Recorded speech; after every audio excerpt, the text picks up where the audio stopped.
बिल्कुल स्वस्थ हूँ। एक नया डेवलपमेंट ये हुआ है कि मेरा 3 तारीख का प्रोग्राम कैंसिल हो गया है। लिहाजा सर 4 तारीख सर को जो हमारा प्रोग्राम झांसी का था उसे अपन को स्थगित करना पड़ेगा। सर सर सर सर ठीक है ना? सर तो सर सर सभी को कर दें, लेकिन मेरी आपसे प्रार्थना ये है कि आप जो रविवार को अपने लोगों का जो संकल्प को दोहराने का प्रण है उसे ज़रूर चालू जी, कर दीजिए। बिल्कुल भाई साहब। और जो दूसरे जगह पे लोग हैं, मतलब जो झांसी से हटके, उनके अलग अलग जी ग्रुप बनाते जाइए, जिससे कि वो अपनी जगह पर भी लोगों को जो है हर रविवार को इकट्ठे होकर संकल्प दिला पाएंगे। जी भाई और साहब। जो जो जी भाई 100 साहब। लोगों को जोड़ता जाए उस वहाँ पे अच्छे भारत का संकल्प समूह बना लीजिए। और जैसा जी उस दिन चर्चा हुई थी कि आप एक मदद करिए हमारी एक पोर्टल बनाने में। तो हम लोगों जी की जो सर। समस्याएं हैं उनको उस पर अपलोड करके, और फिर जो है 3 तरीके से हम भारत सरकार को, राज्य सरकार को भेज पाएंगे। और उस दिन जो मैंने जी आपको समझाया था कि 4 अकाउंटेबिलिटी के चलते हुए हम भारत के हर नागरिक को वो रिलीफ दे पाएंगे जो आज नहीं मिल रहा है। जी भाई साहब। उसे आपको याद होगा, मैंने बड़े विस्तार से आपको समझाया था। जी जी भाई साहब। है ना? तो क्या आप मुझे आश्वस्त कर रहे हैं कि आप हर रविवार को जो संकल्प लेने का और उसको रिकॉर्ड करके मुझे टेलीग्राम ऐप पर भेजने का अपना संकल्प हर रविवार को पूरा करेंगे? बिल्कुल भाई साहब, अब हर रविवार को एक मीटिंग होगी और वीडियो रिकॉर्ड करके आपको भेजा जाएगा। बहुत सुंदर, बहुत सुंदर। क्या यही संकल्प आप जो है झांसी से हटके जो लोग हैं उनका एक अलग जी ग्रुप बना दें और उनसे कहें कि अपने अपने जगह के लोकल लोगों को उसमें जोड़ें, जिससे वहाँ पर भी जी, रोस्टर बनाकर हर रविवार को वो संकल्प यात्रा, संकल्प चालू हो सकता है। बहुत सुंदर भाई ऐसा साहब। ऐसा क्या कर पाएंगे अपन? नहीं, बिल्कुल क्यों नहीं करेंगे भाई साहब। और बिल्कुल करना ही है भाई साहब, ये तो। 100 लोगों को जोड़कर क्या हम हर जगह पर एक अपराध मुक्त भारत मिशन का कार्यालय खोल पाएंगे? और किसी, बिल्कुल खुलेगा भाई साहब।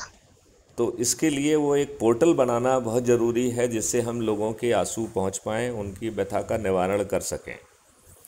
और जी आप भाई उनकी साहब। व्यथा का निवारण करेंगे तो निश्चित तौर पे उनका जुड़ाव और जल्दी होगा।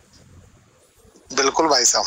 और एक वकीलों की पैनल बना लीजिए, जिससे कि जो है इसमें जहाँ पे हमें 156(3) में कोर्ट में केस करना है, 482 में हाई कोर्ट में केस करना है, और पीआईएल और कंटेम्प्ट पिटीशन के तहत सुप्रीम कोर्ट में जाना है, तो उस कार्रवाई के लिए तो भी उस अपन कार्रवाई रीढ़ के की लिए हड्डी भी तैयार कर अपन लें। भीड़ की हड्डी। भाई साहब, भाई साहब, भाई साहब। ठीक है ना? बहुत सुंदर। और हम एक काम और करें, एमएलए एमपीज की भी सूची बना लें अपन, जो हमारे जी प्रश्न पार्लियामेंट में और विधानसभा में उठाने में हमारी मदद करें, क्योंकि तभी हम जो है ये 4 तरह की अकाउंटेबिलिटी को ज़मीन पर उतार पाएंगे। बिल्कुल भाई साहब। है ना? तो बिल्कुल भाई साहब, बहुत सुंदर विचार है।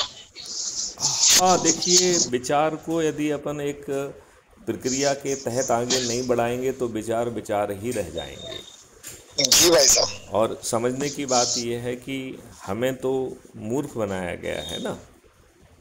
जी जी जी ये जी। इतनी बड़ी बात कि 1947 में 700 करोड़ रुपए अंग्रेज़ों को दे दिए। क्या उस समय के राजनेताओं के पिताजी की संपत्ति थी वो? बिल्कुल सही कह रहे हैं आप। तो उन्हें कम से कम जनता को ये तो बताना चाहिए था कि हमने ये परतंत्रता गुलामी 700 करोड़ देकर डरे हुए अंग्रेज़ों से खरीदी है। ये तो कम से कम जनता को जानने का हक था कि नहीं था? बिल्कुल भाई साहब, बिल्कुल था। और फिर जो है गुलामों के वही नियम जो कि गुलामों को, भारतीय गुलामों को अपमानित करने के लिए, उत्पीड़ित करने के लिए, शोषित करने के लिए बनाए थे, वही हमारे ऊपर आज भी क्यों थपे रखे हुए हैं? बिल्कुल भाई साहब, बिल्कुल सत्य वचन है आपका। आप ये बताइए कि हम थाने जाते हैं तो हमारी सुनवाई नहीं होती है, हमारा सिर फटा होता है तब भी गाली देकर, अपमान करते हुए हमें भगा दिया जाता है। हम ऐसी पुलिस की अकाउंटेबिलिटी बड़ी आसानी से तय कर सकते हैं, ऐसे नियम कानून क्यों नहीं बनाए जा रहे? जी ये भी हमें सोचना पड़ेगा कि ये राजनेता जाति, धर्म, संप्रदाय के आधार पर क्यों टिकट बांट रहे हैं और उन्हें दुष्ट, दुर्जन और अपराधी, बाहुबली और धनबलियों में ही जीतने की संभावना क्यों नज़र आती है? जी भाई साहब। सभी राजनीतिक पार्टियां फ्रीबी बांटकर, दारू बांटकर, साड़ी बांटकर, पैसे बांटकर और मुर्गे बांटकर गरीबों के वोट खरीद रही हैं और उन्हें रिप्रेजेंट नहीं करती हैं। इन्हें ये कहते हुए लज्जा नहीं आती है कि हम जो है अपनी पार्टी के सिपाही हैं। जब जनता के वोट से ये जीत गए तो ये क्यों नहीं कहते जनता के हैं, उनके कष्टों का निवारण करेंगे, कानून में बदलाव करेंगे? उनके मुँह से नहीं फटता है। चलिए, तो इस सही बात को यहाँ विराम देते हैं और आप जरा भिड़ के जो आपने आज संकल्प और शपथ ली है उसका पालन कराइए और फिर किसी अन्य अवसर पर हम आपके बीच में उपस्थित होंगे, राइट? तो उसके बारे में अपन ठीक है ना? इस रणनीति से संख्या भी बढ़ जाएगी तो ये समय यूं ही जाया नहीं जाएगा। बिल्कुल भाई साहब। ठीक है, तो अब इस वार्तालाप को यहाँ विराम दें। आप कुछ संदेश देना चाहेंगे अपने साथियों को? बिल्कुल बिल्कुल भाई साहब। अपनी भाषा में कुछ संदेश दीजिए। संदेश भाई साहब यही है कि आपकी चलाई गई मुहिम को अगर हम सभी लोग मिलकर आगे बढ़ाएंगे तो भ्रष्टाचार मुक्त और विकसित भारत के मुहाने पर हम जो खड़े हुए हैं ना, हम ये सपना पूर्ण कर जाएंगे भाई साहब। बहुत सुंदर, बहुत इतनी सी प्रार्थना है। बहुत सुंदर। इसी के साथ हम इस वार्तालाप को यहाँ विराम देते हैं। जय हिंद, जय भारत, वंदे मातरम।